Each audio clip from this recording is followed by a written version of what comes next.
let's guess the price of this stone. Is it 1,300, 13,000, 130,000, or 1.3 million?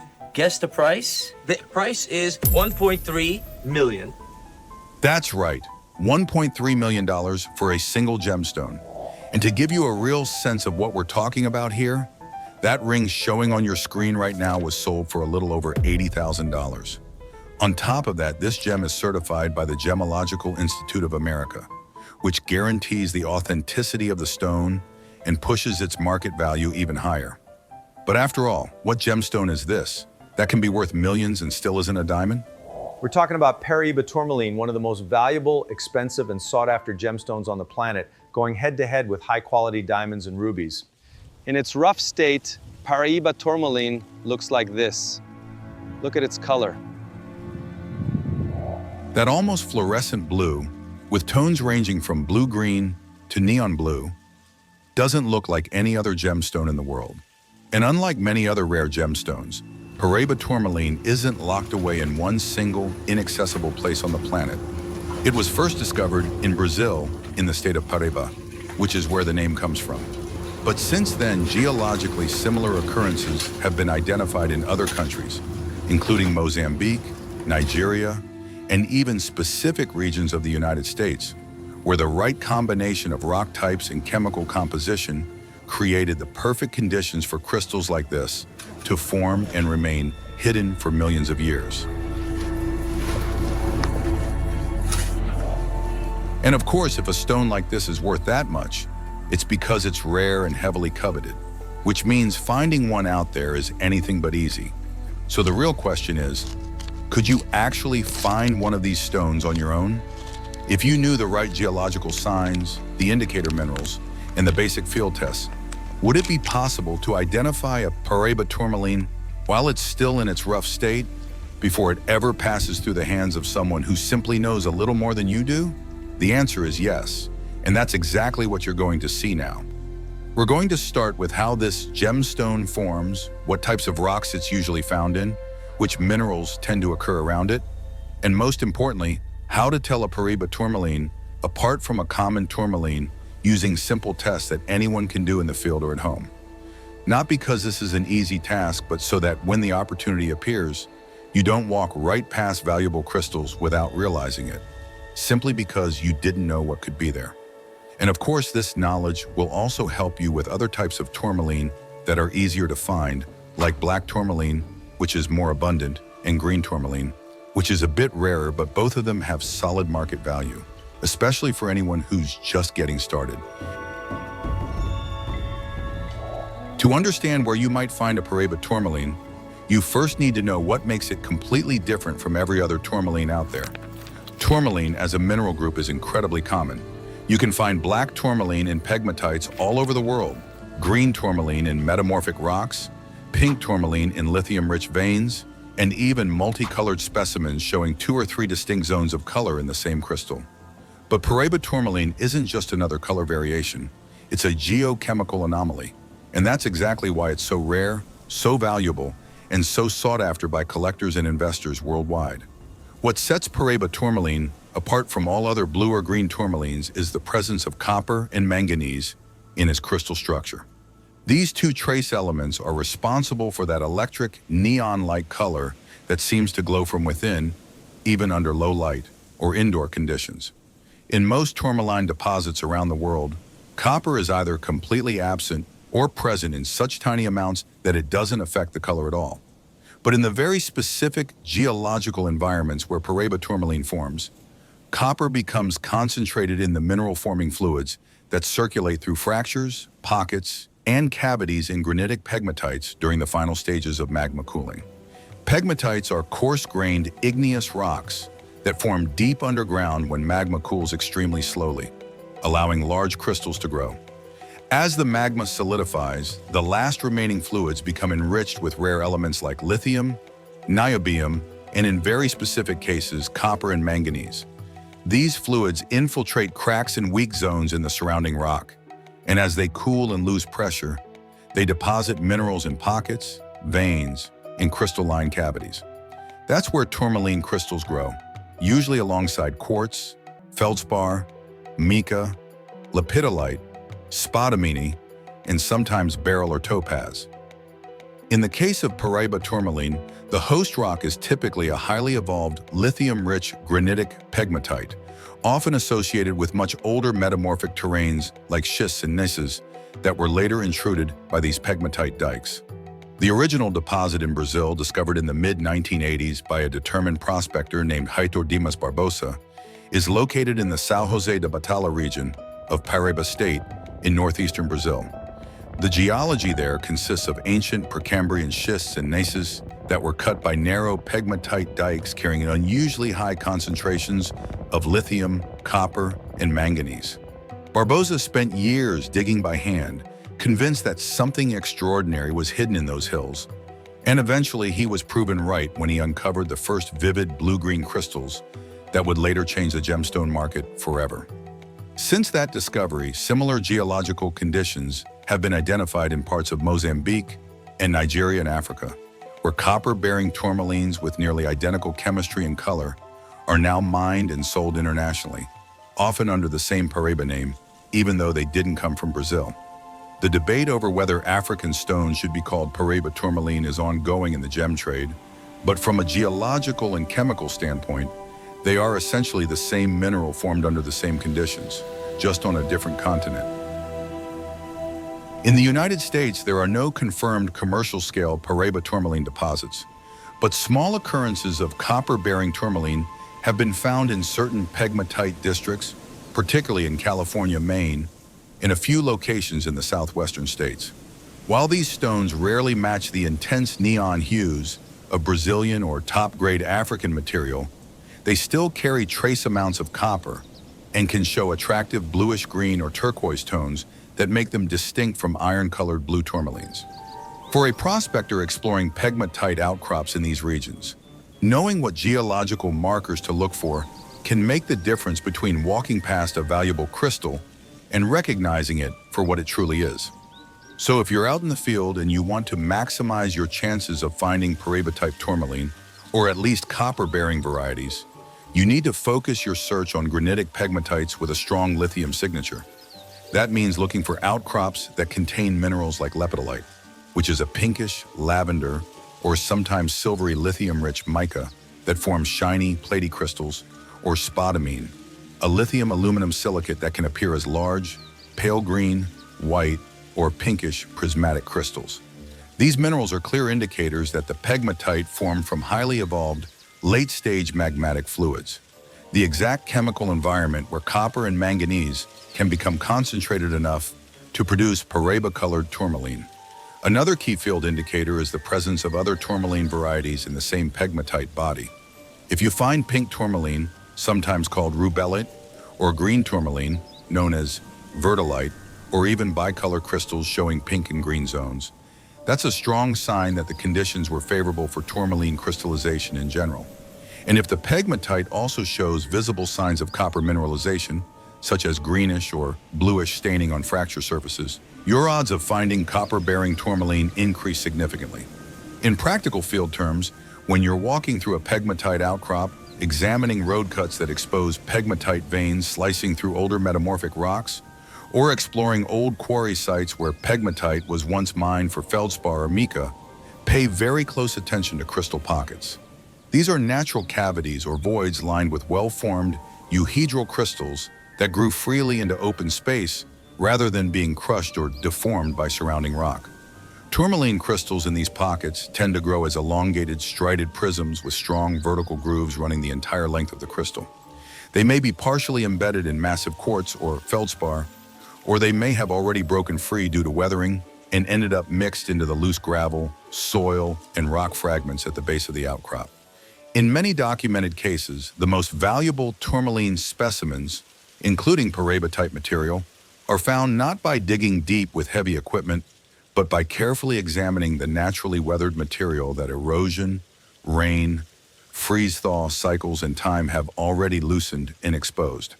That's why patient, methodical surface searching in the right geological setting can be just as productive, if not more so, than aggressive excavation. Now let's say you found a pegmatite outcrop with all the right geological markers. You've spotted lepidolite, You've seen other tourmalines in the area, and you notice greenish staining on some of the rocks suggesting copper presence. Then you pick up a small crystal, maybe half an inch long, with a greenish blue or turquoise color and visible striations running down its length. How do you know if it's actually a Paraíba Tourmaline and not just a common blue tourmaline colored by iron? This is where field testing becomes absolutely critical, because visual color alone is not enough to confirm the presence of copper, and it's specifically the copper content that determines whether you're holding something worth a few dollars or several $1,000s per carat. The first and most important test you can do in the field is to examine the color under different lighting conditions. Paraíba Tourmaline is world famous for its neon glow. This effect is most visible and most dramatic under natural daylight and incandescent or halogen light. Hold the crystal up toward the sun, or if you're indoors, position it near a white LED or tungsten bulb and rotate it slowly while observing the color from different angles. If the color shifts between bright turquoise or even violet blue, and if it appears unusually saturated and almost fluorescent compared to other bluestones you've handled before, that's a very promising sign. Common blue tourmaline, which gets its color from iron rather than copper, tends to look much darker, more muted, and significantly less luminous, often appearing as a deep navy blue, teal, or grayish blue that doesn't show that characteristic neon glow. The second essential test is hardness. Tourmaline, regardless of color or chemistry, has a Mohs hardness of 7 to 7.5, which means it's hard enough to scratch ordinary window glass and can itself be scratched by quartz, which has a hardness of 7, or harder materials like topaz, corundum, or diamond. If you have a small piece of quartz crystal with you, try gently scratching the surface of your suspected tourmaline crystal.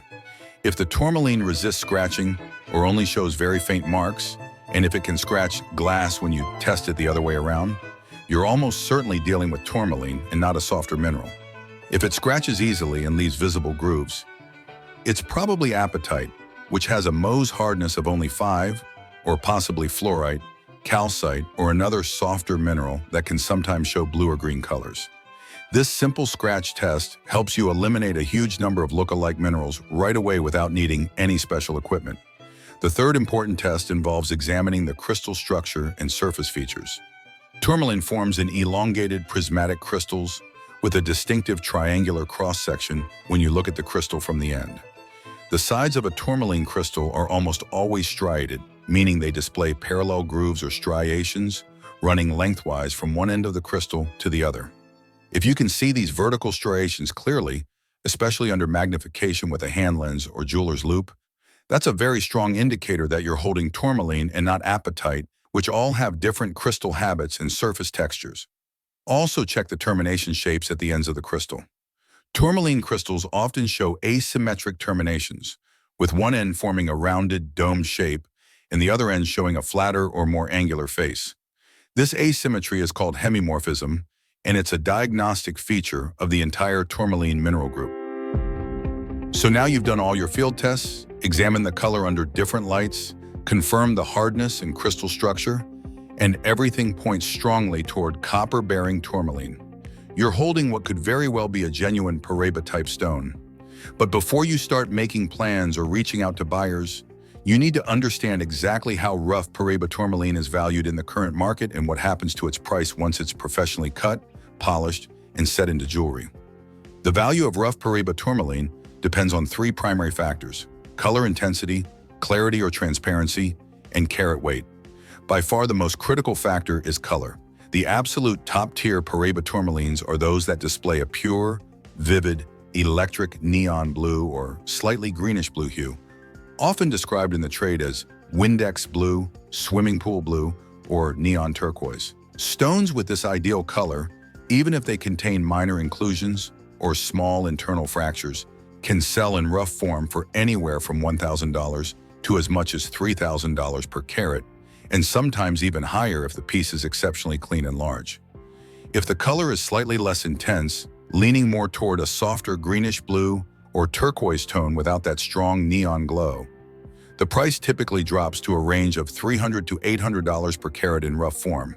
Or stones with visible brown, gray, or yellowish undertones may sell for $50 to $200 per carat, which is still far above the price of common tourmaline, but nowhere near the stratospheric values of top-grade neon material. Clarity and transparency also play a major role in determining value. A clean, transparent crystal with minimal visible inclusions is much more valuable than a cloudy, heavily fractured, or opaque one, because a clean stone can be faceted into a finished gemstone with maximum brilliance, fire, and light return. Heavily included rough material is usually cut into cabochons, which are smooth, rounded, polished stones without facets, or simply kept as collector specimens and mineral samples, which significantly limits the market value and buyer interest. And carat weight, as mentioned earlier, is absolutely critical in this market. Small crystals weighing under 2 carats are relatively common in Paraiba deposits. Rough pieces in the 2 to 5 carat range are considered good finds and attract strong buyer interest. Anything over 10 carats is genuinely rare and commands a substantial premium, sometimes doubling or even tripling the per carat price compared to smaller material of similar quality. When it comes to actually selling rough Paraíba Tourmaline, you have several options. You can sell directly to gem dealers who specialize in rare colored stones, professional lapidaries who cut and polish gems for resale, or private collectors who focus on rare minerals and exceptional specimens. Sales can happen online through gemstone marketplaces, specialized forums, and auction sites, or in person at major gem and mineral shows held throughout the year in cities like Tucson, Denver, Munich, and others. Prices are almost always negotiable and depend heavily on how well you can document and prove the quality, origin, and authenticity of your find. If you can provide clear, well-lit photographs showing the color under different lighting conditions, accurate measurements of length, width, and weight, and ideally a gemological report or certificate from a recognized laboratory like GIA or another accredited gem lab confirming the presence of copper and manganese, you will absolutely get a much better price and attract more serious buyers. Without that kind of documentation and proof, most buyers will assume the worst-case scenario, offer low prices, and try to negotiate aggressively in their favor. Now let's talk about what happens to the value after cutting and polishing. A well-cut Paraíba Tourmaline can increase in total value by anywhere from 5 to 10 times or more compared to the rough material it came from. But this depends heavily on how much weight is lost during the faceting process and how skillfully the cutter maximizes color saturation, brilliance, and overall visual appeal. For example, imagine you have a 5-carat piece of vivid neon blue rough material worth approximately $2,000 per carat in its uncut state, giving it a total rough value of around $10,000. During the cutting process, a skilled lapidary might lose 50 to 60% of the weight due to removing inclusions, shaping the stone, and optimizing the proportions, leaving you with a finished faceted gemstone weighing around 2 to 2.5 carats. If that finished gem is eye clean, meaning it has no visible inclusions when viewed without magnification, it could easily sell for $10,000 to $15,000 per carat in the retail market, meaning the finished stone is now worth anywhere from $20,000 to $35,000 or more. In rare record-breaking cases involving truly museum-quality specimens and weights exceeding 5 carats, prices have exceeded $100,000 per carat, making these stones among the most expensive gemstones per carat in the entire world. Now imagine you've just found a small bluish-green crystal in a lithium-rich pegmatite outcrop. It shines with that electric intensity that Paraíba Tourmaline is famous for. It scratches glass without any effort. It shows pleochroism when you turn it against the light, and it was pulled out of a rock packed with lepidolite, other colored tourmaline crystals, and clear signs of copper mineralization. The stone passes practically every field test you know, except for the more precise hardness and refractive index tests you still haven't done. So the doubt kicks in, is it really a Paraíba Tourmaline? Or could it be an aquamarine with an unusual shade of blue-green? Maybe a natural blue topaz, or even a gem-quality apatite, which can also show bluish-green colors. And that's exactly where the risk of a costly misidentification comes in. Because someone with a bit more experience can easily take advantage of your inexperience, negotiate a price way below the real market value, and disguise it as a generous offer. And that's exactly why we created the book Gemology Journey for Beginners, the official gemology guide of this channel, now available on Amazon. It was written especially for people who want to learn how to identify gemstones in nature using practical tests for hardness, luster, density, translucency, and cleavage that anyone can perform at home or out in the field without expensive equipment or advanced mineralogy training. But if this isn't the right time for you to get the book, you can still keep learning without spending anything. All you have to do is subscribe to the channel right now, like this video so the algorithm keeps showing you this kind of content, and watch the next episode that's popping up on your screen. Every video we make is carefully planned and structured to help you see what 99% of people completely ignore. And who knows, maybe one day you'll make your own discovery that could change your life. Thanks for liking and subscribing. Good luck, Gem Hunter.